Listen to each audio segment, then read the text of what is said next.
Afternoon students, आज हम पढ़ेंगे 8th हिंदी मीडियम की SST। उसका सेकंड चैप्टर है व्यापार से साम्राज्य तक ब्रिटिश कंपनी की सत्ता को स्थापित होना। उसके जो टॉपिक हैं जिसके बारे में हम पढ़ेंगे वो है नए समुद्री मार्ग की खोज, भारत आने वाली यूरोपीय शक्तियाँ। इसमें क्या है, पहला मार्ग जो नए समुद्री मार्ग की खोज है, इसमें क्या है कि अब यूरोपवासियों को जो नए समुद्री मार्ग की खोज करना आवश्यक था, वो क्या करना चाहते थे कि समुद्री मार्ग की खोज उन्होंने व्यय साध्य बहुत कठिन एवं जोखिम भरा कार्य था। इसके लिए उन्होंने शासकीय सहायता आवश्यक थी और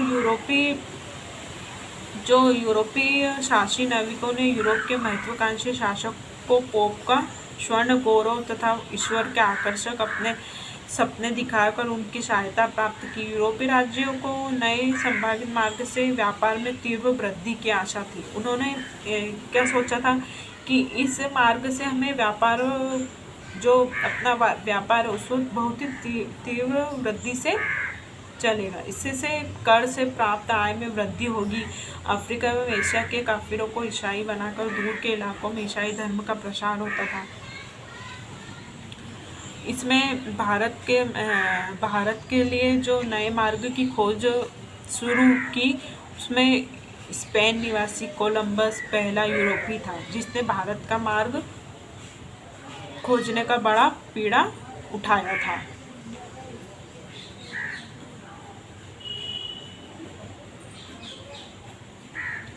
उसने भूलवश अमेरिका की खोज की। वास्को डिगामा जो था वो 17 मई 1498 ईस्वी को पुर्तगाल का वास्को डिगामा भारत के तट पर आया। उसके बाद भारत आने का रास्ता तय हो गया।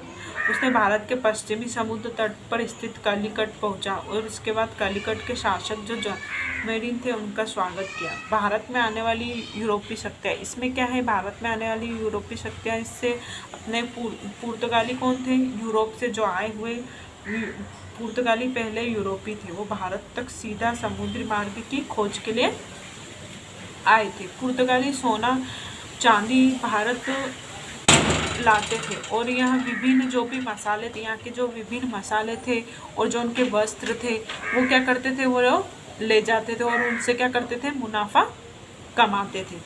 पुर्तगालियों ने हिंद महासागर पर कुटज काफिला व्यवस्था लागू की, जिससे कई भी देशों में उनकी अनुमति के बिना हिंद महासागर में उनका जहाज नहीं ले जा सकता था। वास्को डिगामा भारत आने के बाद उसने क्या करा, क्रमशः डच, इंग्लैंड में फ्रांस के व्यापारी थे वो भारत में आने लगे।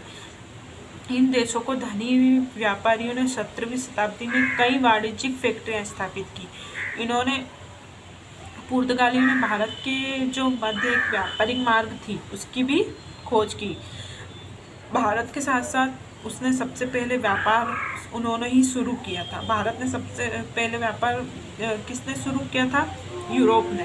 उसके बाद पुर्तगालियों ने जो भारत के पश्चिमी तट पर स्थित है, जो जैसे गोवा, दमन, द्वीप आदि में अपनी व्यापारिक केंद्र को स्थापित कर दिया। यूरोप में की सभी वाणिज्यिक कंपनी का उद्देश्य अधिकाधिक क्या था, मुनाफा कमाना था।